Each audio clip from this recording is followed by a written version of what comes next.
근데 이번에 박영선 후보와 관련해서는 샤이민주당의 개념으로 숨은 표가 있을 것이다라는 분석도 나오고 있잖아요. 그 점에 대해서는 어떻게 보시는지 역시 본인이 궁금합니다. 말씀해 주시면 안 돼요? 아니 전 기자 입장에 질문. 근데 저는 샤이진보라는 말이 참 이런 말도 나오는구나 아니 싶은데. 샤이진보는 샤이민주. 있어요. 이게 뭐 샤이진보는 부끄러워서 안 나와요. 그러니까 샤이진보 부끄러워하는 진보. 그렇지. 숨어 있는 진보라는 뜻보다는. 그렇지. 네. 지금 이 모습이 부끄러워서 네. 차마 못 찍겠다고 하는 사람들이 저는 있다고 봐요. 이철이의 정치쇼.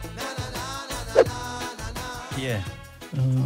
리포트에 나온 멘트 두 후보의 멘트만 비교해 보면 내용을 떠나서 오세훈 후보가 훨씬 깔끔하네요. 문장이 마무리가 되는데 박영선 여유가 후보는 있어요. 문장이 그 원래 선거라니까 앞서 나가. 네, 앞서 나가면 여유가 있어요. 잘 되는 집은 뭘 해도 돼요. 지난번에도 말씀드렸지만 이 저희 오세훈 후보 같은 경우에 당내 경선에서 나경원 후보를 꺾은 이후부터는 워딩이라든지 말하는 그 태도라든지 이런 것들 굉장히 여유가 좀 넘쳐요.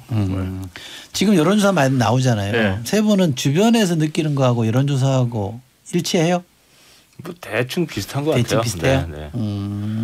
우리 이정표 저도 뭐 비슷한 것 같아요. 지금 흐름은 그렇게 가는데 결국은 지금은 이제 국민의힘 대 더불어민주당이 소위 제1야당과 여당의 싸움이 됐기 때문에 저는 아닌 것 같아요. 결국은 이제 조직력 싸움으로 이제 가겠죠. 저는 민주당 대 민주당 같아요.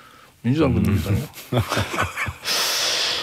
참그 많은 걸 생각하게 아까 하네요. 우리 오세훈 그 후보는 민주당인가? 준비된 자료도 그렇고 뭐 네. 야간 수당 50%뭐 이렇게 이제 얘기를 우리 박영선 후보 하셨잖아요. 근데 저는 이렇게 이제 뭐 50%뭐 이런 식으로 수치 얘기하고 야간 수당 주겠다 뭐 이런 문제 뭐 이건 물론 지금 상황이 급하니까 그런데 이 우리 이제 시민들이 너무 삶이 힘드니까 뭐 그런 것도 좋긴 좋은데 좀 말하는 방식을 바꿨으면 좋겠어요. 이렇게 지금 오세훈 후보는 뭐 고생하는 분들 이러면서 마음을 이렇게 쓰다듬는 그 언어를 쓰잖아요. 근데 지금 여당한테 시민들이 원하는 건 그런 것 같아요. 그러니까 좀 잘못했다. 그간의 LH 집권도 그렇고 다 뭐 여러 가지 역사 연원을 갖지만 집권당으로서 뭐 이런 이제 잘 못 살펴서 죄송하다. 이제 이러면서 좀 마음을 다스려주는 그런 이제 태도가 좀 중요한 것 같은데 그런 중에 이제 이낙연 선대위원장이 잘못을 통렬히 반성합니다. 국민 여러분 도와주십시오 이렇게 얘기했거든요. 근데 이런 것도 좀 빨리 나왔어야 되는데 뭐 지금도 저는 늦지는 않았다고 봐요. 그런 마음을 이렇게 보듬어주는 그런 이제 선거 기조로 가서 네거티브하지 말고 그러면서 차근차근 이제 뭘 어떻게 해가겠다라고 하는 약속들 그 마음에 대해서 좀 이제 그런 접근이 필요한 거 아닌가 이런 생각이 이정표 평론가 보기에 네. 이낙연 지금 말씀하신 네. 이낙연 선대위원장의 발언 네. 통렬히 반성합니다. 이런 네. 발언 어떨 것 같아요? 먹힐 것 같아요? 일단 지금 현재로서는 반성합니다. 석고대죄합니다가 제일 좋은 선거 캠페인 전략일 거예요. 왜냐하면 지금 아까 김철 교수도 얘기했지만은 박영선 후보 측의 박영선 캠프가 조금 잘못 생각하고 있다는 생각이 드는 게 지금 계속적으로 능력 있는 시장 대 실패한 시장 이 구도로 가겠다. 그러면서 이제 구체적인 정책 그리고 비전을 박영선 캠프에서 보여주겠다라고 얘기를 하는데 문제는 지금 대부분의 서울 시민들에게 정책과 숫자는 와닿지 않거든요. 그러니까 이 선거는 어떻게 보면 정권 심판론이 좌지우지하는 감정의 싸움이거든요. 근데 이 감정을 터치하고 감정을 어떻게 하면 좀 누그러뜨리고 또 뭐 조직력을 극대화하느냐 이 부분을 고민을 해야 되는데. 그래서 민주당 대 민주당이라 그런 거예요. 그래요? 그런 깊은 그걸 뜻이? 오세훈이 민주당입니까? 이러면 돼요? 아니 저 정말 그래서 기자 입장에서 마무리하세요. 갑자기 물어보고 싶었었어요. 뭐? 제목감이잖아요. 이철이 이번 선거 민주당 대 민주당 이렇게 네. 그렇게 생각하시는 이유. 아니 지금 얘기하고 네. 있는데 그래도 뭐 그런 측면에서 본다면 아니 선배가 안 중요하고 소장님의 말씀이 중요해요. 그런 측면에서 본다면 과거에 새누리당이나 한나라당이 했던 전략도 벤치마킹 할 필요가 있어요. 무릎 꿇고 3배 1번. 아니 그러니까 민주당 대 민주당이라 한 이유는 지금 국민들이나 서울 시민들, 부산 시민들이 바라보는 민주당은 그네들이 표를 줬던 민주당이 아니다라고 느끼고 있잖아요. 그럼 지금의 민주당이 아니라 오만한 민주당이 그렇죠. 아니라 예. 원래의 민주당으로 되돌아가라는 얘기죠. 그러니까 과거에 사랑받던 민주당과 지금 미움받는 민주당 어느 쪽으로 갈 거냐를 보여주는 싸움이어야 되니까 민주당 대 민주당이라고 제가 설명한 거죠. 자 이런 사람이에요. 그러니까요. 네. 아, 감동받았습니다, 진짜. 사랑받는 네. 민주당이 그 돼야 될 패널들이 텐데. 좀 그렇게 해야 되는 거 아니에요? 아, 뭐 우리 다 같이 패널들이 그렇게 얘기하면 또 그게 뭔 말이야라고 구박할 거면서 어떻게 알았어요? 근데 박영선 후보가 포부는 당당해요. 하루에 2%씩, 네. 2% 포인트씩 따라가겠다. 네. 그럼 금방 따라가는데 뒤집죠. 열흘이면 끝나는데. 그렇죠. 근데 저는 그것도 조금 뭐 그 의지, 승리에 대한 의지와 이렇게 이제 이런 걸 표명한 거 그 방식이긴 한데 2% 그러면 당장 제가 그 오늘도 이명선 기자한테 물어봤는데 대기하면서 그 오늘은 2% 올랐냐고.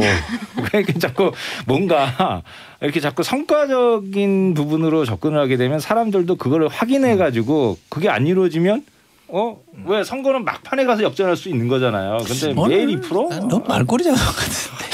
조금 접근이 마음에 안 들어. 그러면 반전 카드를 하나 조언해 줘 보세요. 어떻게 하면 될 것 같아요? 반전 카드요? 네. 뭐 반전 카드가 딱히 있나요? 근데 계속 마음을 차근차근 네.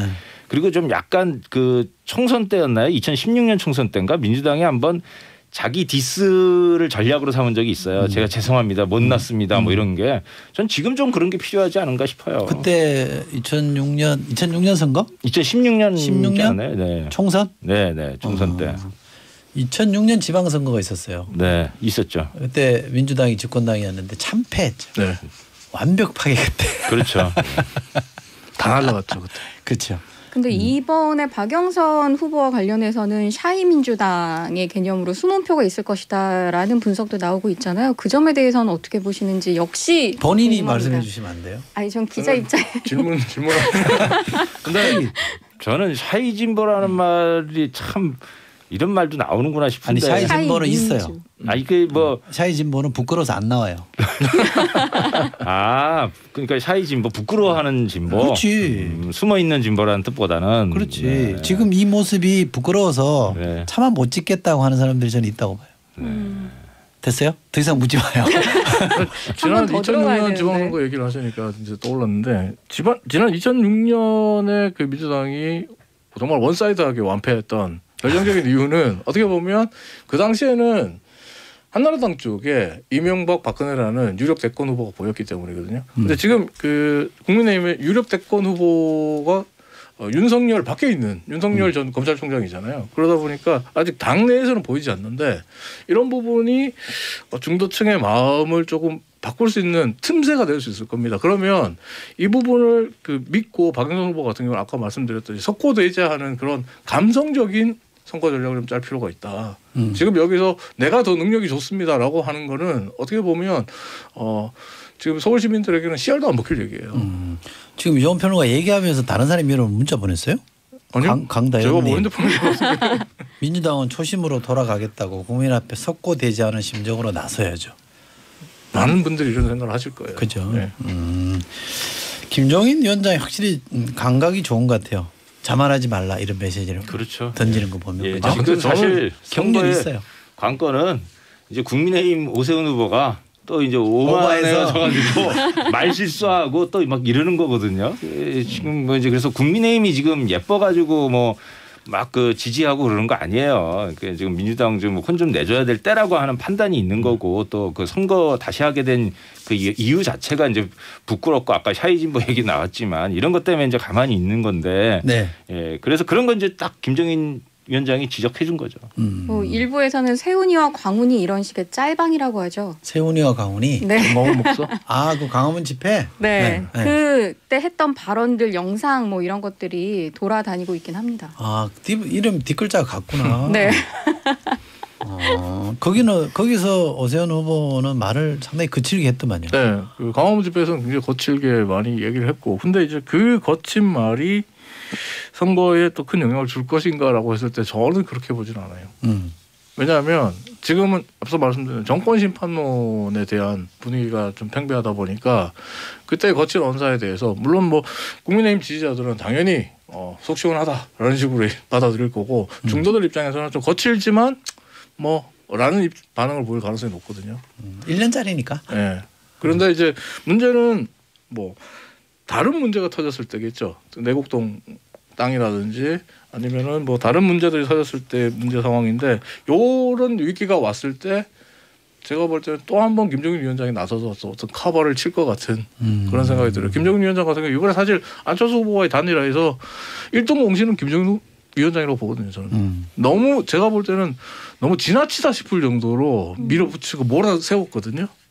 그런데 어쨌든 승리를 했으니까 뭐 단일화 경선 선거도 승리가 이기는 자가 가장 강하다라고 본다면 김종인 위원장의 전술이 본선까지 어떻게 보면 또 등장하지 않을까 그게 생각해요. 김종인 위원장의 전략이었을까요?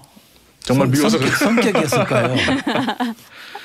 전략이라고 저는 해석하고 싶습니다. 어떤 때는 진심이 전략이 되기도 하고 막 그러는 건데 이번에는 그 진심과 전략 이게 그냥 다 합치해서 힘을 더 발휘한 것 같아요. 뭐 진심은 광주에서 전략은 말로 이렇게인가요? 아니 안철수 후보 싫어하는 거. 그죠. 자 문자 하나씩 읽어볼까요? 짧은 거부터 이명선 기자부터 읽어보세요. 예, 이채목님께서 부끄러운 제가 샤이진보일 듯 싶습니다. 고백해 주셨네요. 다음요. 그 우현욱님께서 박영선 오세훈 후보 시장 당선되시는 분은 당선 후에도 정기적으로 편의점, 지하철 방역 체험하셨으면 좋겠습니다. 지금만 반짝하시지 말고요. 절대로 안 가죠. 그걸 기대하십니까? 바쁘신 분들인데. 자, 우리 남희경님, 저는 누가 되든 기대는 안 하고 팥값이나 내렸으면 좋겠네요. 아, 저 이거 완전 공감해요. 제가 지금 물가 부분 좀 물가 인상 이거 굉장히 정치권이 주목해야 된다고 보는데 네. 별로 얘기가 안 나오고 있어요. 물가 인상이. 네. 근데 이거 팥값 지금 네. 뭐 이거 뭐 팥 키워갖고 드시고 팥테크, 그런다고 그러잖아요. 팥테크.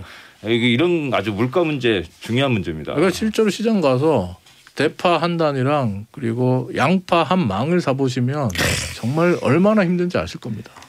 그걸 사야 돼요. 평론가요. 주부의 일까지. 야. 살림을 해서 이것저것 다 그렇죠. 아시는 제가 것 같아요. 좋은데요. 그러니까. 네. 살림이란 말 참 좋은 말인데. 근데 서울시장이 물가에 뭐 영향을 줄 수 있어요? 아니 어쨌든 서울에 뭐 여러 정책이 있을 수 있죠. 그 뭐 중소상공인 지원부터 시작해서 지역 앞에 뭐 활성화라든지 여러 정책적인 부분들이 있어요. 예. 말이 좀 막힌 거죠? 아니 이제 서울에서는 아직 실험을 안 해봐서 경기도에서는 좀 하잖아요. 그래서 팥값을? 팥값도 직거래라든지 이런 부분들을 유통 체계를 좀 정비를 하면 네. 그러면 또 다른 이제 방법이 광고 나올 수 듣죠. 있어요. 광고 듣죠. 알겠습니다.